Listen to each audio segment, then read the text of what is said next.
Buenas noches, vamos a empezar la clase.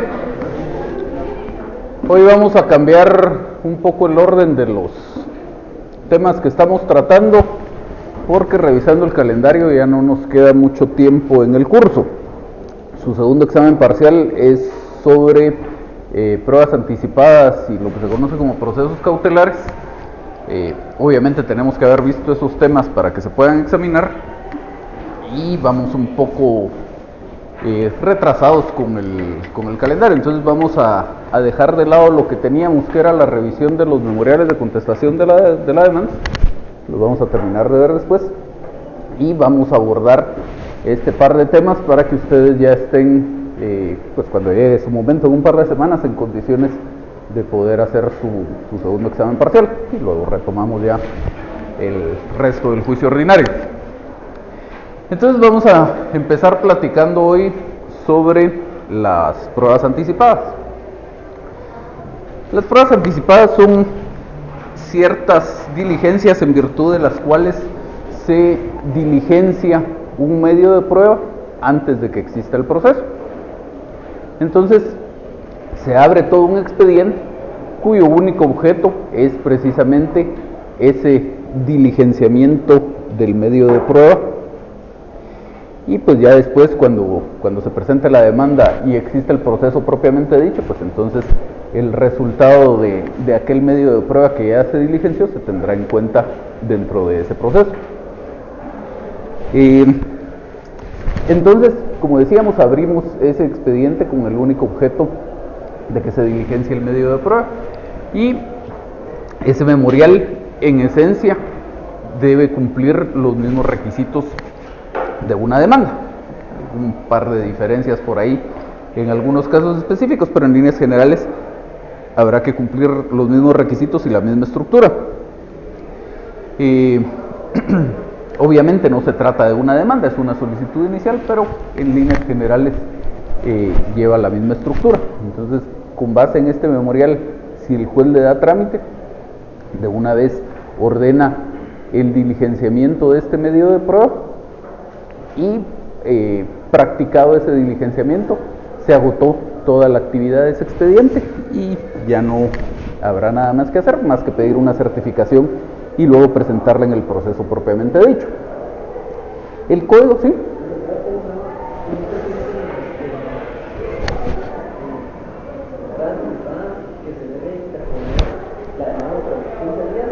No, es en los procesos cautelares. No, porque incluso, vamos a ver, para llevarlo por partes, la idea o el por qué en el proceso cautelar le exige la ley a usted que dentro de los 15 días siguientes entable su demanda, es que usted con la ejecución de las medidas precautorias está afectando los derechos del futuro demandado. Es decir, si a mí me embarga mi cuenta bancaria, pues obviamente alguna molestia me causará, o muy probablemente la molestia sea muy grande si yo tenía que hacer algunos pagos y no los puedo hacer por esta razón. Esa molestia se vería justificada si usted efectivamente me demanda, y lo que está tratando de hacer es garantizar las resultas de ese proceso. Pero si la ley no exigiera esta presentación de la demanda dentro de este plazo, entonces perfectamente se podría dar el caso de que usted simplemente pide el embargo y nunca presente la demanda. Entonces por eso es que la ley establece el plazo. Ahora, en el caso de los medios de prueba, las pruebas anticipadas, en realidad eso, la molestia que le causará, pues será tener que ir al tribunal si por ejemplo tenía que ir a una declaración, a prestar una declaración o alguna situación por el estilo, pero más que eso no.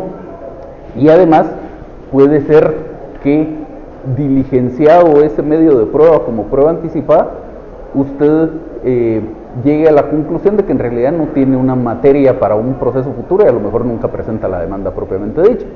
Por otro lado, la ley también establece en algunos casos que no solo el que va a demandar puede promover las diligencias de prueba anticipada, sino también el que crea que va a ser demandado, como para ir preparando nada más su defensa.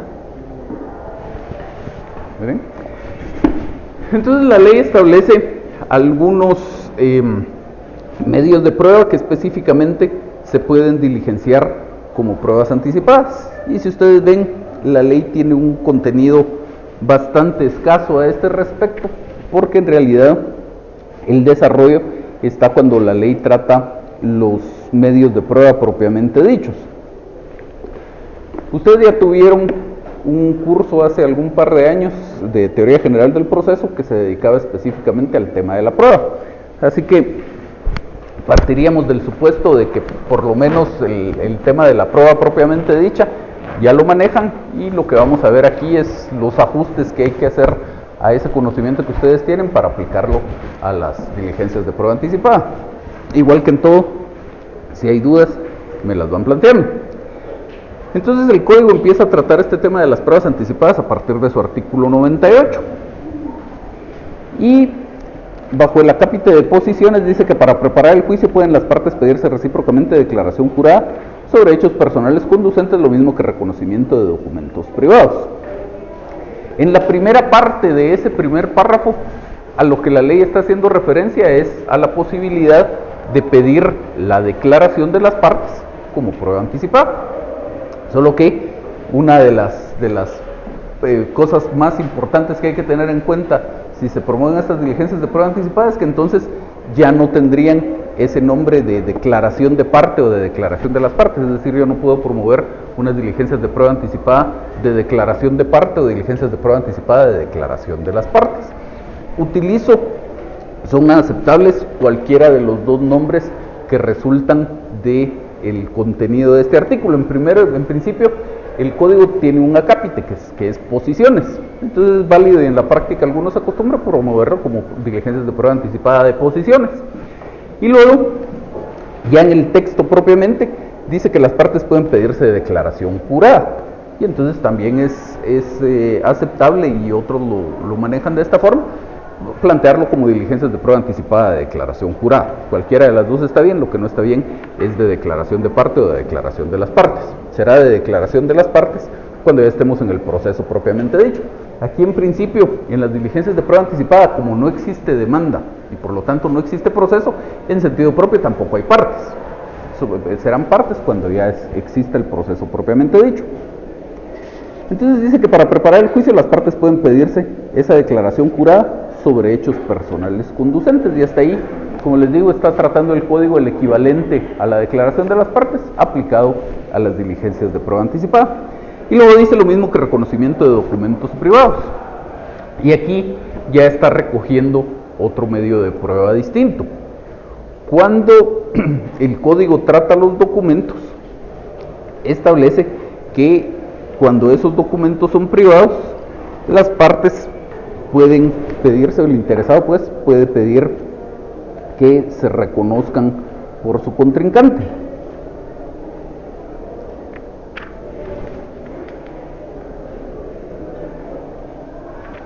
Y entonces, dice el código en su artículo 184 que la parte que desea aportar un documento privado al proceso podrá, si lo creyere conveniente o en los casos en que la ley lo establezca, pedir su reconocimiento por el autor o por sus sucesores. Y ya luego establece algunos detalles de casos específicos en cuanto a esos documentos privados.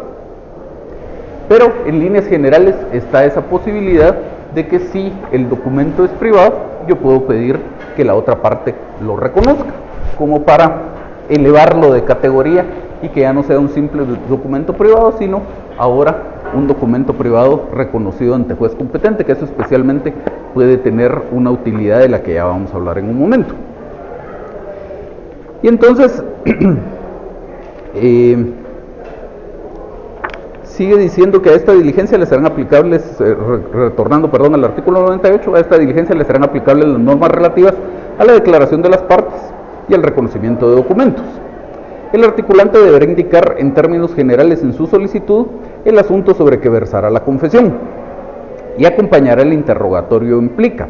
Sin llenar este requisito no se dará curso a la solicitud. El juez calificará la procedencia de las preguntas al abrir la plica para recibir la declaración. Varias cosas aquí. Dice que el articulante deberá indicar en términos generales en su solicitud el asunto sobre el que versará la confesión. En principio hay un error terminológico porque no necesariamente va a existir confesión. Confesión existe si yo reconozco hechos que me desfavorecen, o dicho de otra manera, hechos que son favorables a mi contraparte. Pero si la otra parte pide que yo absuelva posiciones y yo efectivamente absuelvo esas posiciones, pero no confieso algún hecho, en realidad no hubo confesión. Entonces, más que de hablar aquí de los hechos sobre los que versará la confesión, el código debió tratar sobre los hechos acerca de los cuales versará la declaración. Pero bueno, el tema es que dice que hay que indicar en términos generales cuáles son esos hechos. ¿Y esto por qué? Cuando vamos a la declaración de las partes, dentro de los requisitos con los que debe cumplirse en las posiciones está que esas se refieran a hechos controvertidos. Dice el artículo 133 que las posiciones versarán sobre hechos personales del absolvente o sobre el conocimiento de un hecho, expresadas con claridad y precisión y en sentido afirmativo. Y 2 párrafos más adelante dice las preguntas deben referirse a hechos controvertidos en el proceso. Entonces, nuevamente, en el caso de la prueba anticipada, pues no existe proceso, por lo tanto no hay en sentido propio hechos controvertidos, pero la idea de la norma es que de alguna manera se aplique esto en el sentido de que el articulante no pregunte cosas que carezcan de relación con ese futuro proceso. Y entonces por eso es que más o menos debe indicar cuáles son los hechos acerca de los cuales va a versar esa declaración. Y luego dice también que debe acompañarse el interrogatorio implica. Y esto es para cumplir lo que dice el artículo 131. La segunda oración del primer párrafo dice: para ordenar la citación es necesario que se haya presentado la plica que contenga el pliego de posiciones, la cual quedará bajo reserva en la Secretaría del Tribunal. Entonces, cuando estamos en un proceso propiamente dicho, salvo el juicio oral que tiene un tratamiento distinto y lo van a ver ustedes el próximo semestre, en líneas generales, cuando estamos en un proceso propiamente dicho, yo en mi demanda o en la contestación solo ofrezco el medio de prueba. Cuando llegamos al periodo de prueba, presento un memorial de proposición de la prueba y a ese memorial le adjunto el pliego de posiciones. Pero todo esto es porque el proceso pues es un todo. En el proceso vamos a discutir todo la controversia y la prueba es solo una de las fases de ese proceso. En cambio, en las diligencias de prueba anticipada, el diligenciamiento de ese medio de prueba es a todo a lo que se refiere este expediente. El expediente no trata más de que el intento de que se diligencie ese medio de prueba y por lo tanto no tendría sentido abrir ese expediente si ni siquiera se ha presentado el pliego de posiciones y por lo tanto nunca podrían citar al absolvente. En estas diligencias, si el juez le da trámite a la solicitud, desde la primera resolución el juez admite para su trámite las diligencias y señala un día y hora para que comparezca el absolvente a responder las preguntas. Y obviamente cumpliendo con este artículo 131, para que eso pudiera ocurrir, se necesitaría que estuviera presentado el pliego de posiciones. ¿Vamos bien hasta aquí? ¿No hay dudas? ¿Qué manda? Tengo una duda. Dice en el segundo párrafo, la diligencia a esta diligencia le serán aplicables las normas relativas a la elección de partes y el reconocimiento de documentos. Pero en los artículos que acabamos de leer, dice el que haya absolvido posiciones será cerrado por un día, dice bajo procedimiento de que si dejara de comparecer en esta casa, será tenido como objeto de solicitud de parte. En estos casos, se aplica de igual forma, o sea, si el procedimiento y ya se vuelve desde el punto de vista a eso vamos a llegar. Todavía no le respondo lo del título ejecutivo, pero sí le respondo lo demás. Las diligencias, en general, todas las diligencias de prueba anticipada, decíamos, se abre un expediente con el único objeto de que se diligencie un medio de prueba. Entonces, olvidémonos por un momento de la prueba anticipada, veamos la prueba propiamente dicha en el proceso. Estamos en el periodo de prueba del juicio ordinario y yo quiero, siendo contraparte de usted, quiero que usted llegue a prestar declaración de las partes, que llegue a absolver posiciones. Entonces el diligenciamiento de ese medio de prueba puede ocurrir de dos formas: que usted efectivamente llegue, absuelva las posiciones, y entonces en un acta quedará documentado el resultado de la diligencia. La otra opción es que usted no llegue, y entonces si usted no llegue, lo que ocurre ahí es que me habilita a mí a presentar una solicitud, un memorial, en el que pido que en virtud de su incomparecencia se le tenga por confeso, porque dice la ley que la citación va a ser bajo percibimiento de que si dejare de comparecer será tenido por confeso a solicitud de parte.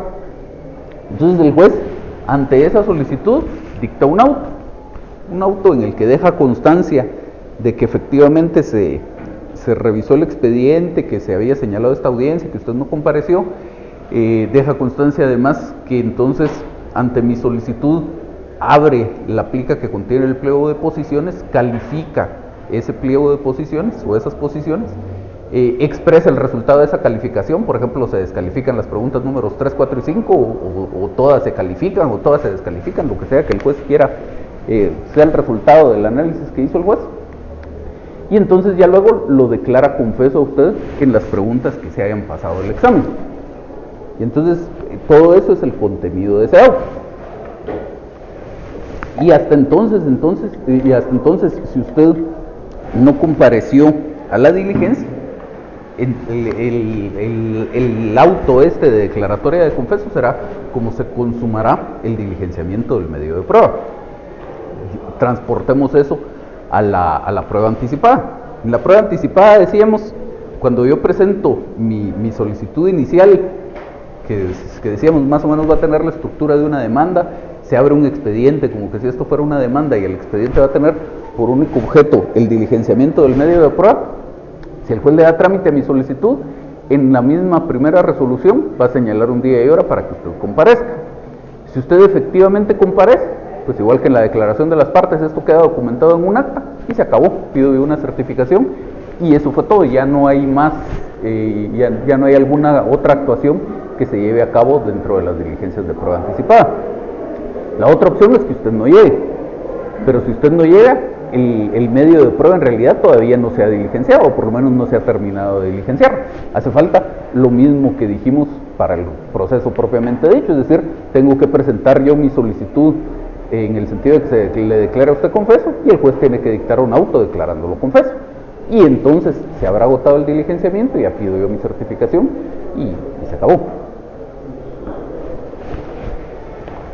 Entonces, decíamos cuando veíamos el primer párrafo de este artículo, muchas veces hay algunas partes que solicitan el título conducente porque el mandatario mintió en la resolución 1, 5 y 7.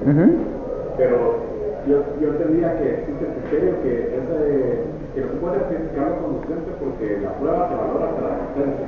Entonces en este caso se valoraría hasta la sentencia y el futuro proceso que se va a promover, o sería en el auto de la prueba anticipada.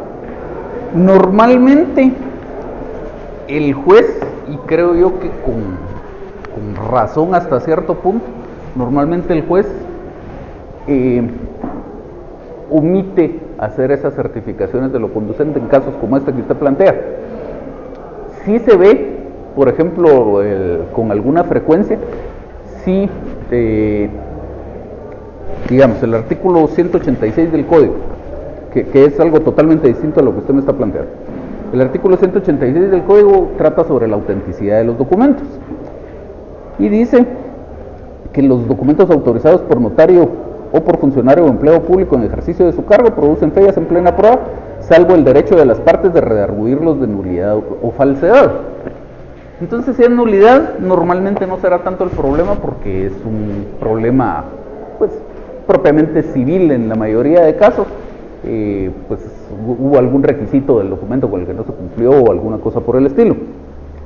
Pero si es un tema de falsedad, entonces en el proceso civil, en este incidente, porque esto se tramita por el procedimiento de los incidentes, en este incidente se habrá establecido, por lo menos para efectos civiles, que existe una falsedad en el documento, que me falsificaron mi firma, por ejemplo, para efectos civiles. Todavía no lo tenemos para efectos penales, pero si ya se estableció la falsedad para efectos civiles, entonces sí corresponde, y normalmente el juez así lo hará, certificarlo conducente, porque ahora se tiene que conocer si existió aquí un delito, que normalmente así será, y quién fue el responsable.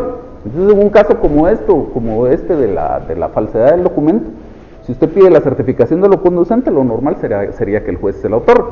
Es más, muy probablemente el juez, desde el mismo auto en que declara la falsedad de ese documento, ordenará la certificación de lo conducente.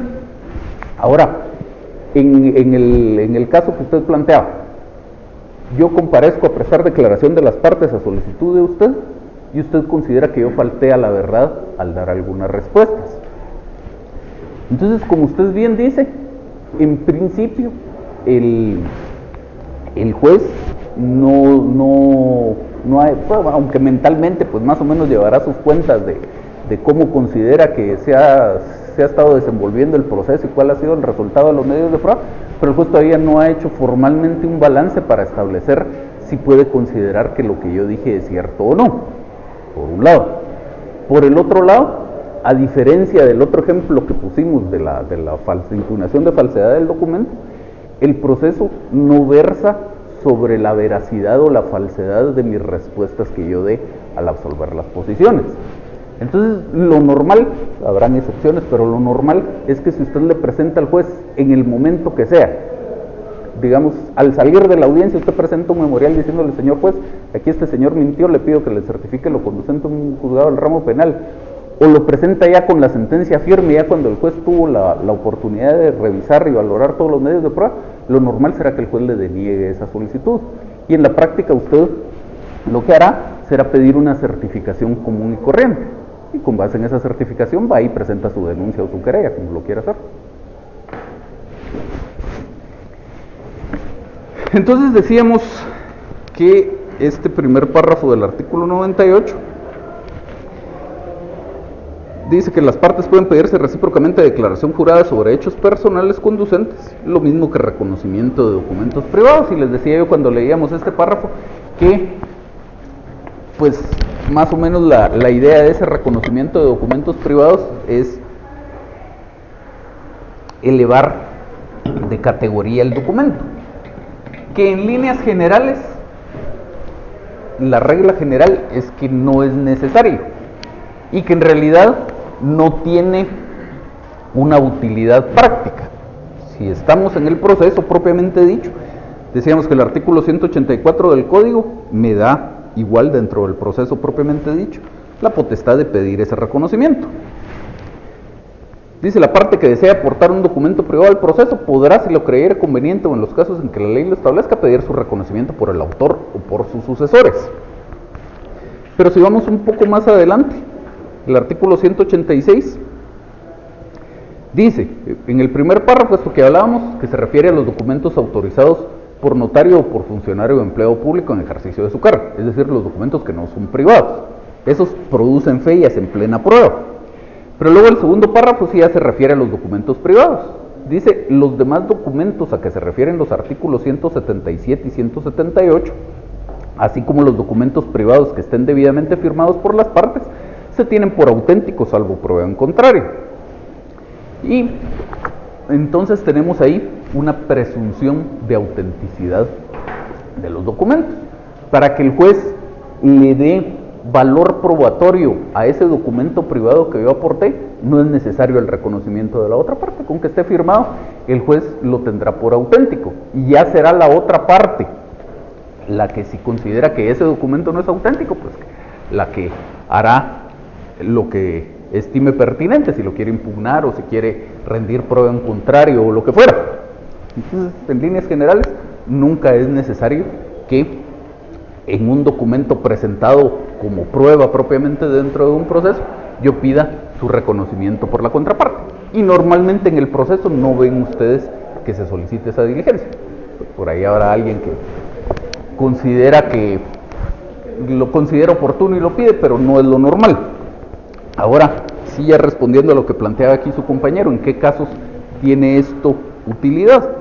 Si vamos al artículo 327 del Código, trata sobre el juicio ejecutivo y especialmente sobre los documentos que sirven como título ejecutivo para iniciar un juicio ejecutivo, que es uno de los procesos de ejecución singular que contempla el Código. Entonces dice: procede el juicio ejecutivo cuando se promueve en virtud de alguno de los siguientes títulos. Y dice, en principio, segundo, la confesión del deudor prestada judicialmente, así como la confesión ficta cuando hubiere principio de prueba por escrito. Entonces aquí en esta primera parte se refiere especialmente al resultado de la prueba anticipada de declaración jurada o de la prueba anticipada de posiciones, como la querramos llamar. Hasta ese momento todavía no estamos hablando del reconocimiento de los documentos, simplemente la prueba anticipada de declaración jurada. Yo, como prueba anticipada, pido que alguien llegue a absolver unas posiciones, y al absolver estas posiciones, esta persona efectivamente comparece, absuelve las posiciones y confiesa ciertos hechos que a mí me benefician. Entonces tendremos esto que dice acá, la confesión del deudor prestada judicialmente. Luego hablábamos aquí con su compañero, la otra posibilidad es que este absolvente no llegue, y entonces hay que pedir que se le tenga por confeso, eso es la confesión ficta. Y entonces sigue diciendo el 327 en el inciso segundo, así como la confesión ficta cuando hubiere principio de prueba por escrito.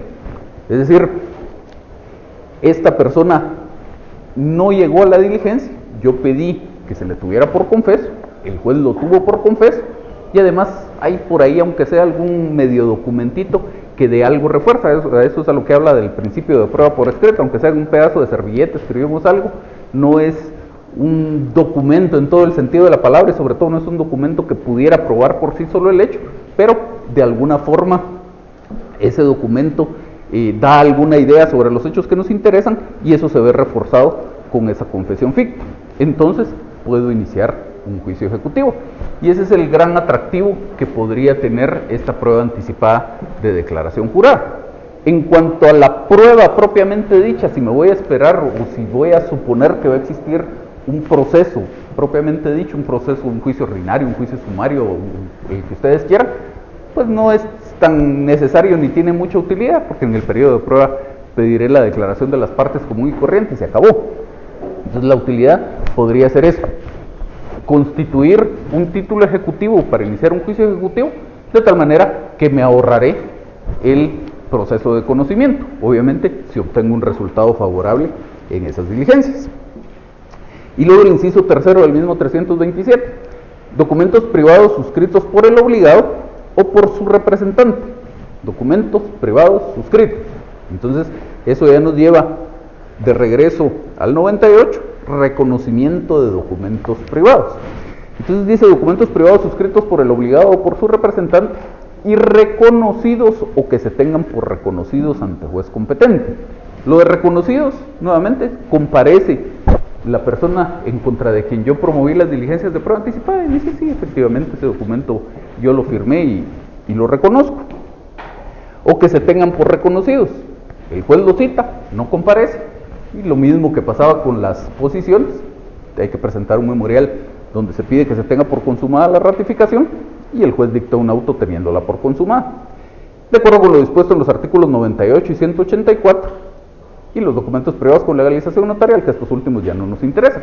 Pero vemos entonces que con esto que establece el artículo 98, sobre todo la utilidad práctica y el interés que podría representar, es que si se obtiene un resultado favorable de las diligencias de prueba anticipada, me ahorro el proceso de conocimiento y puedo iniciar de una vez el de ejecución, ya sea en virtud de la confesión, si la prueba anticipada fue de declaración jurada, o de este documento que ahora fue reconocido ante juez competente si fuera prueba anticipada de reconocimiento de documentos privados.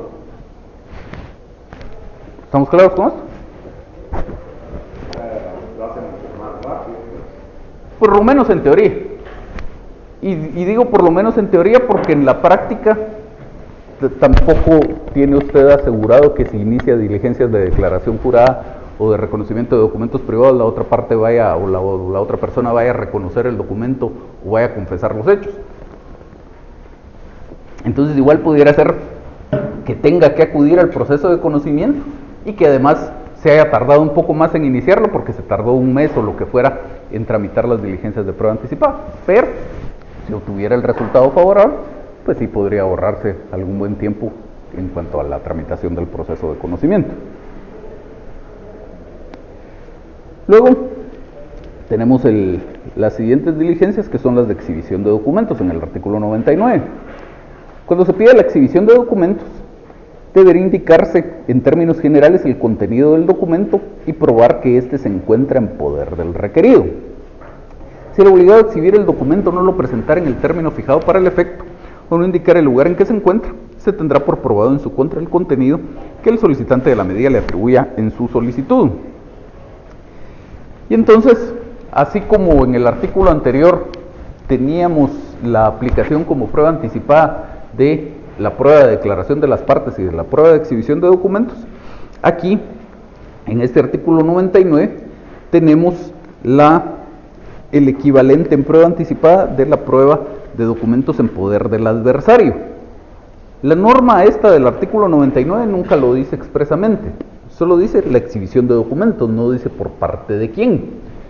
Pero si vamos a las normas que regulan la prueba propiamente dicha, la prueba de documentos, en su artículo 182 trata de los documentos en poder del adversario, salud, y en su artículo 181 trata de los documentos en poder de terceros. La ley le da distinto tratamiento porque especialmente podría ser distinto el interés o la falta de interés que pudiera tener esa persona en cuanto a la presentación del documento y en cuanto a las repercusiones que podría tener. Es decir, en la exhibición de documentos en poder del adversario, que es lo que trata el artículo 182, pues a quien le estoy pidiendo que presente el documento es a mi contraparte. Y entonces tiene sentido, vamos a ver el texto del artículo, tiene sentido que su consecuencia, en caso de que no presente el documento, sea una afectación de su situación jurídica dentro del proceso propiamente dicho. Se van a tener por cierto los hechos que yo aduje. Ahora, en cuanto al tercero, como no es parte en el proceso, pues si se tienen por cierto los hechos que yo haya aducido, a él ni le va ni le viene, no se va a ver perjudicado con la sentencia. Por eso es que en el 181 dice en el párrafo final que en los casos de negativa injustificada, los terceros quedarán sujetos al pago de daños y perjuicios que pueden irrogar a la parte interesada en aportar la prueba. Como no lo puedo perjudicar con el resultado de ese proceso, con la declaración que el juez va a hacer en su sentencia, entonces se le perjudica con esta posibilidad de una reclamación de daños y perjuicios. Retomando el artículo 99, de lo que trata es de que si no presenta el documento en el término, dice aquí en el plazo fijado para el efecto, no indica el lugar en que se encuentra, se tendrá por probado en su contra el contenido. Entonces, obviamente, eso nos lleva a concluir que estamos hablando de los documentos en poder del adversario y no los documentos en poder del tercero. Cuando la ley trata los documentos en poder del adversario, en el artículo 182, dice que la parte que deba servirse de un documento que según su manifestación se halla en poder de su adversario, deberá presentar copia del mismo, o cuando menos los datos que conozca acerca de su contenido, y deberá asimismo probar que el documento lo tiene o lo ha tenido el adversario. Y entonces, esta primera parte, que presente una copia o por lo menos los datos que conozca acerca del contenido, es porque más adelante vamos a ver que si no lo presenta, esos datos se tienen por ciertos. Y probar que el documento lo ha tenido el adversario, lo tiene o lo ha tenido el adversario, porque si no se prestaría a que se le pida a la otra parte la presentación de un documento que a lo mejor nunca tuvo. Entonces sigue diciendo, el juez dispondrá, se prevenga a la parte contraria la entrega del documento dentro de un plazo que le señalará, bajo el procedimiento de hacer una de las declaraciones a que se refiere el párrafo siguiente. Si el documento no fuera entregado y no se produjera contrainformación por parte del tenedor del mismo, el juez resolverá el punto declarando.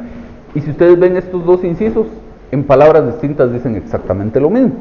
Que se tendrá por exacto el texto del documento mencionado por la parte que solicitó la diligencia, o que los datos suministrados acerca del contenido del documento por la parte que pidió la diligencia se tendrán por exactos en la sentencia.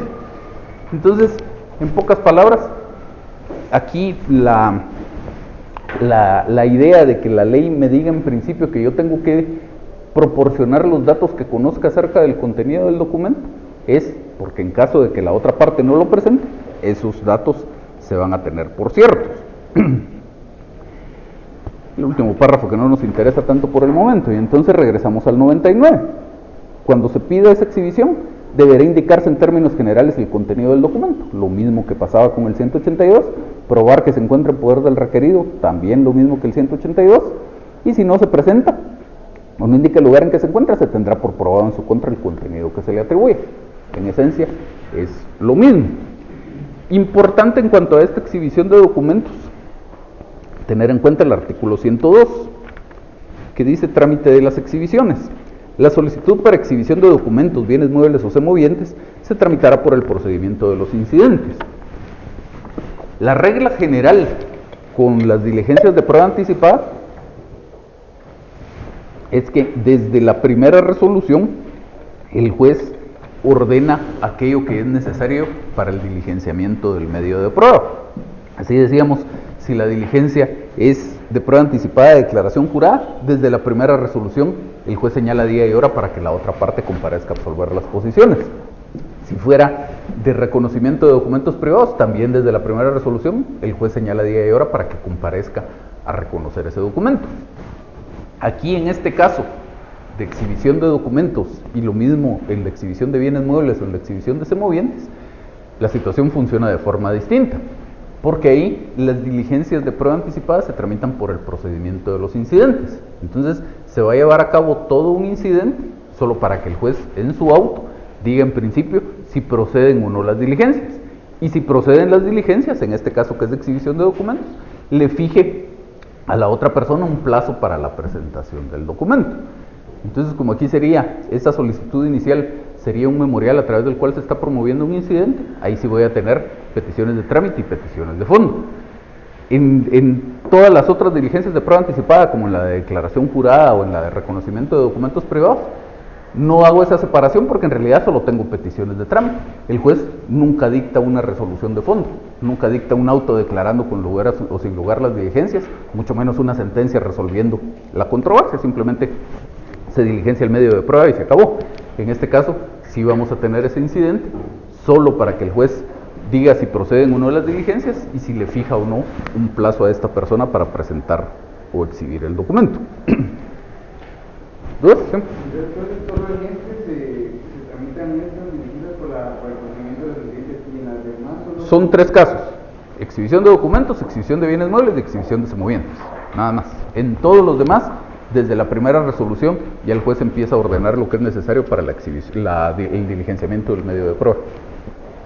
Y las peticiones de trámite son casi iguales que las resoluciones previas, en ese sentido se van... En este caso del incidente, sí.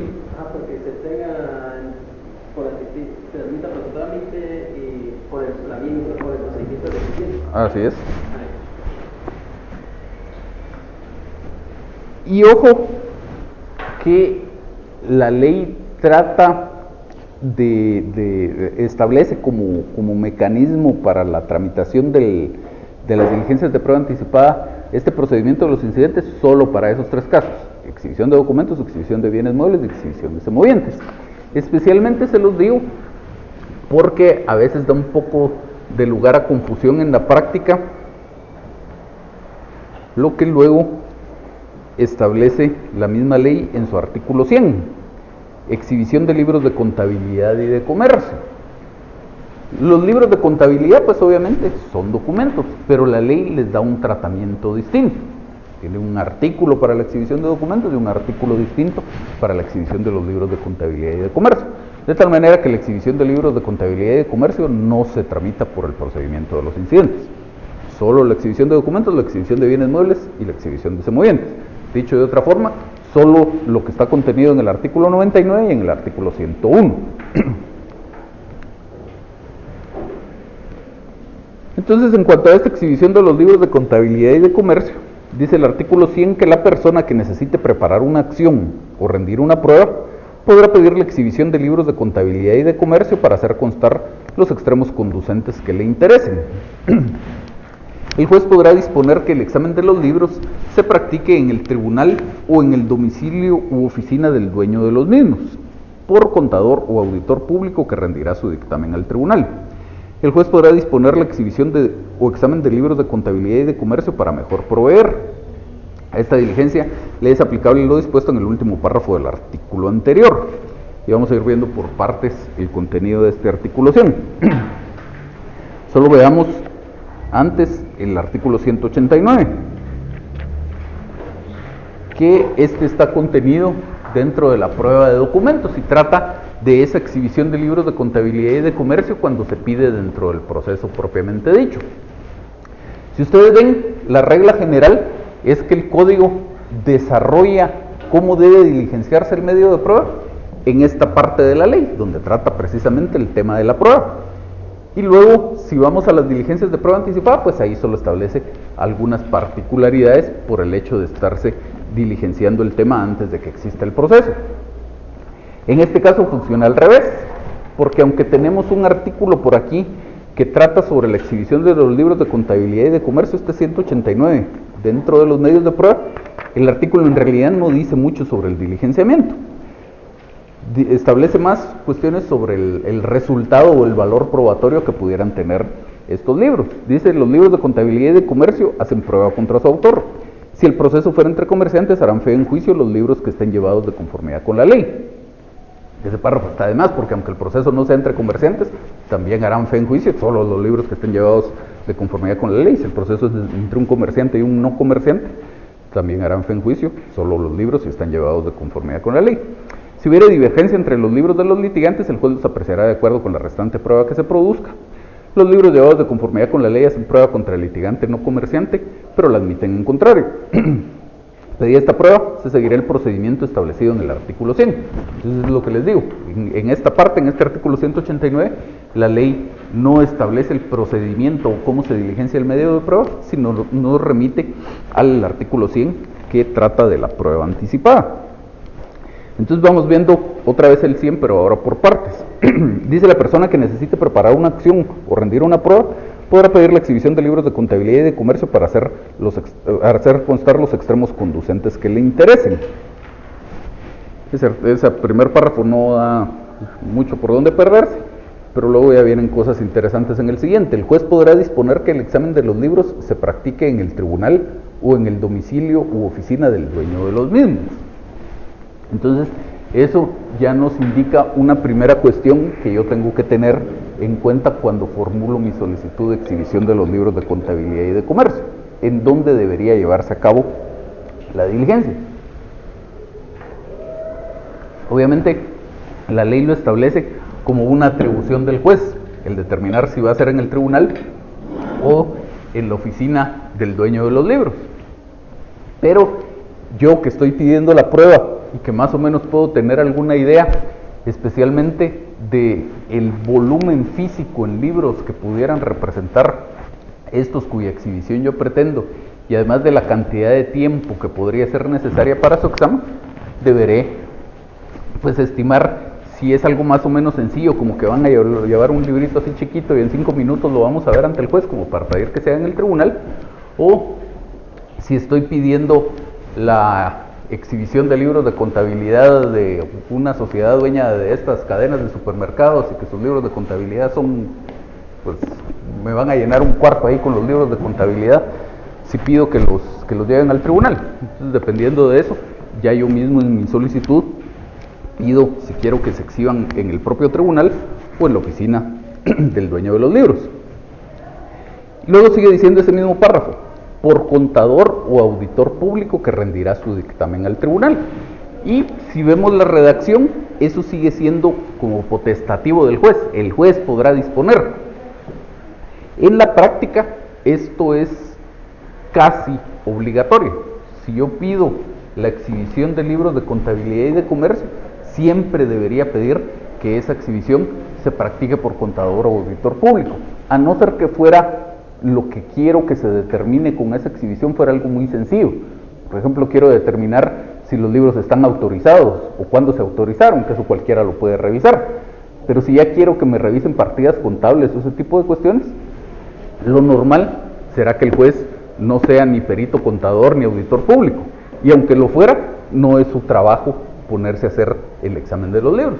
Entonces yo siempre debería pedir que el examen se haga por un contador o auditor público y de una vez en esa solicitud lo propongo y pido que este contador o auditor público le rinda su dictamen al tribunal.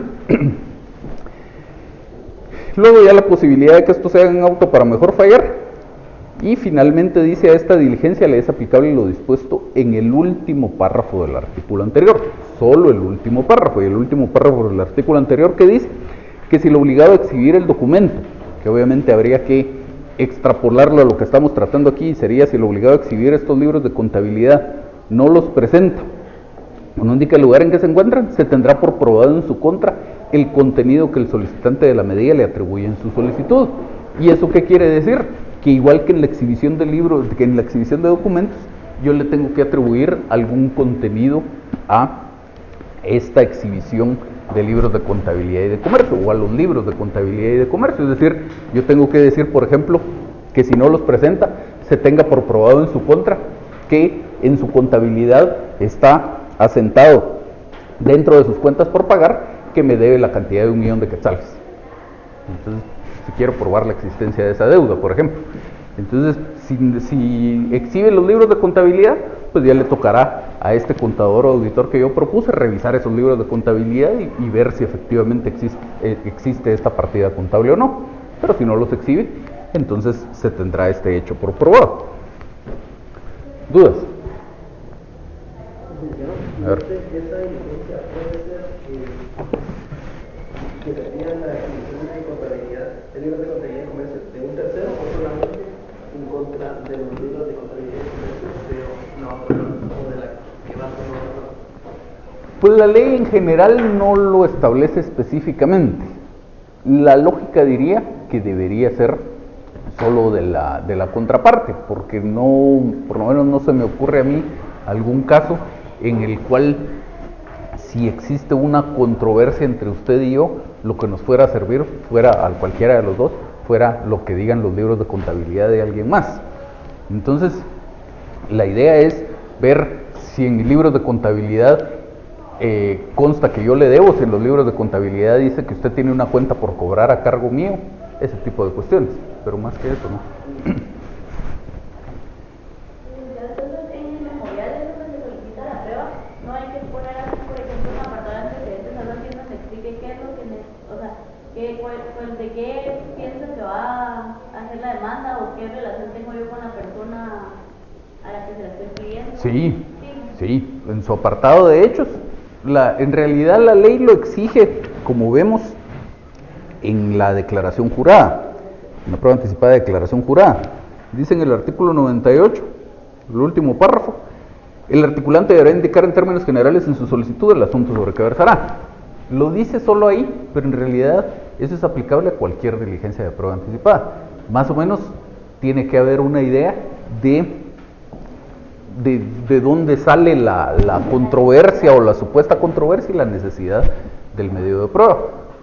Supóngase en los otros estos que vimos que se tramitan por el procedimiento de los incidentes, pues parte de lo que tiene que calificar el juez para establecer si estima razonable esa orden de exhibición del documento es cuál es la controversia, qué relación con esta controversia tiene este documento. Por supuesto, no es necesario que sea una relación de hechos tan extensa y argumentando como ocurrirá ya en la demanda, porque usted no tiene que convencer al juez, ni el juez va a resolver la controversia en estas diligencias, pero sí tiene que tener el juez algo de información como para establecer la procedencia del documento, porque además sigue siendo aplicable a esto, aunque sean diligencias de prueba anticipada, el artículo 127 del Código, en el sentido de que el juez puede rechazar algunos medios de prueba. Los jueces podrán rechazar de plano aquellos medios de prueba prohibidos por la ley, los notoriamente dilatorios o los propuestos con el objeto de entorpecer la marcha regular del proceso. Que aquí digamos que dilatorio o entorpecer la marcha normal del proceso es muy poco probable si estamos hablando de que no existe un proceso todavía, pero sí tiene que hacer el juez esa calificación de la procedencia del medio de prueba. En la práctica el juez, además de lo que dice esta norma, ya para el proceso propiamente dicho, el juez también califica otras cuestiones, especialmente la idoneidad del medio de prueba. Es decir, este medio de prueba es el que realmente debería servir para esto. Por ejemplo, si estoy pidiendo un reconocimiento judicial, ¿de verdad sería un reconocimiento judicial? O a lo mejor habría que pedir una certificación y presentarlo como documento. Ese tipo de cuestiones las califica el juez, y si no tiene información, pues tampoco lo puede hacer. Eso también podría caer como medio de defensa a las partes que usted quiere escribir, por ejemplo, un documento. O sea, reabrir que no es el medio de prueba idóneo, sino que se podría probar un informe. Sí, el problema que usted tiene es que, salvo que sean estos que se tramitan por el procedimiento de los incidentes, usted no tiene una oportunidad de defensa propiamente dicha, porque el juez no le pregunta. El juez en su primera resolución ordena la práctica del medio de prueba. Lo que le quedará tal vez será la posibilidad de interponer un recurso de revocatoria, pero más que eso no. ¿Sí? O sea, aquí en las definiciones podríamos poner que el juez solicite la exhibición de libros de contabilidad que las tiene tal persona y ahí debemos de agregar de una vez que si no los llega a presentar, que se tenga entonces, como dice el artículo 99, que se tendrá aprobado en contra del contenido que ahorita se está pidiendo. Para esos efectos, ¿sí? Para esos efectos, en su apartado de hechos, tendrá que haber incluido un cierto contenido que usted le esté atribuyendo a esos documentos o a esos libros de contabilidad, según el caso. ¿Alguna otra duda? Sí. Sí, yo recuerdo que usted ha dicho sobre los apercibimientos. Ajá. Entonces, ¿usted tiene un apercibimiento No, legal? porque la ley no dice que esto sea bajo un apercibimiento. Miremos y vamos a ver la diferencia de redacción. Dice el segundo párrafo de este artículo 99. Si el obligado a exhibir el documento no lo presentara en el término fijado para el efecto o no indicar el lugar en que se encuentra, se tendrá por probado en su contra tal cosa. No dice que el juez lo tenga que percibir, que es más o menos lo mismo que pasa con el emplazamiento, por ejemplo. Si vamos al artículo 113.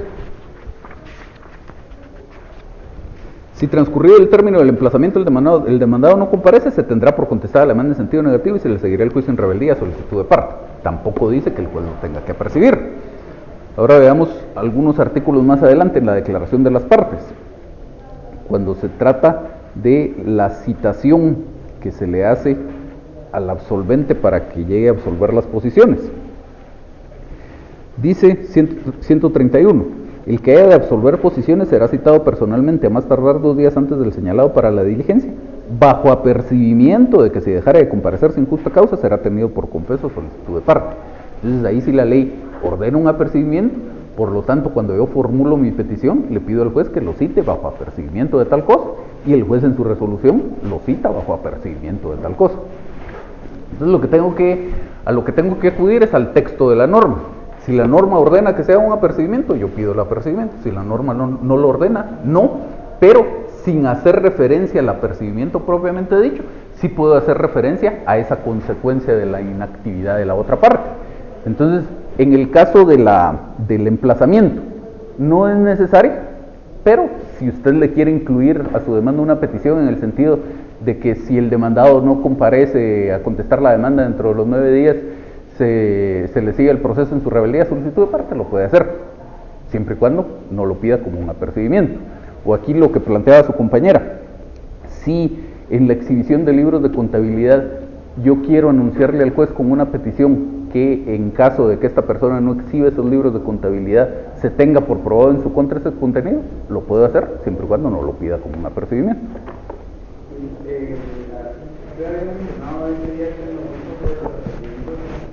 Yo recuerdo un artículo que versaba sobre los apercibimientos que eran como ilegales. Ajá. Pero ¿me lo podría recordar?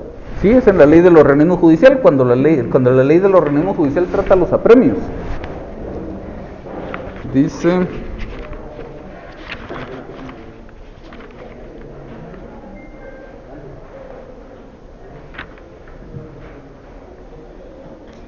...181... Las partes no pueden pedir apremio ni el juez ordenarlo antes de vencerse el plazo señalado para cumplir el mandato judicial. Y dice, salvo lo referente al diligenciamiento de pruebas en las que sea necesaria la colaboración de la contraparte, las cuales se exigirán bajo apercibimiento. Pero aquí de lo que está tratando es de temas como la declaración de las partes. Si no hay parte presente, pues obviamente no puede haber declaración de las partes, y por eso es que la misma ley dice la citación será bajo apercibimiento de tal cosa.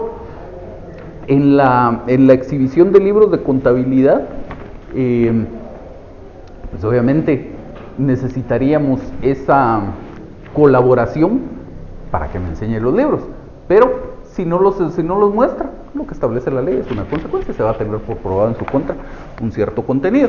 Y veamos algo distinto en el reconocimiento judicial.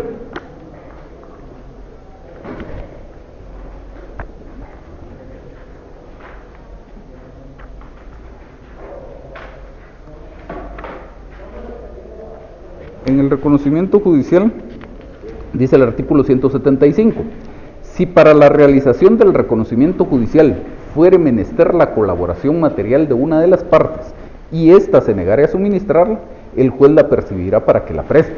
Entonces, ya en el reconocimiento judicial no es algo connatural a la prueba, no es como en la declaración de las partes que dice la ley, la citación será bajo percibimiento de tal cosa.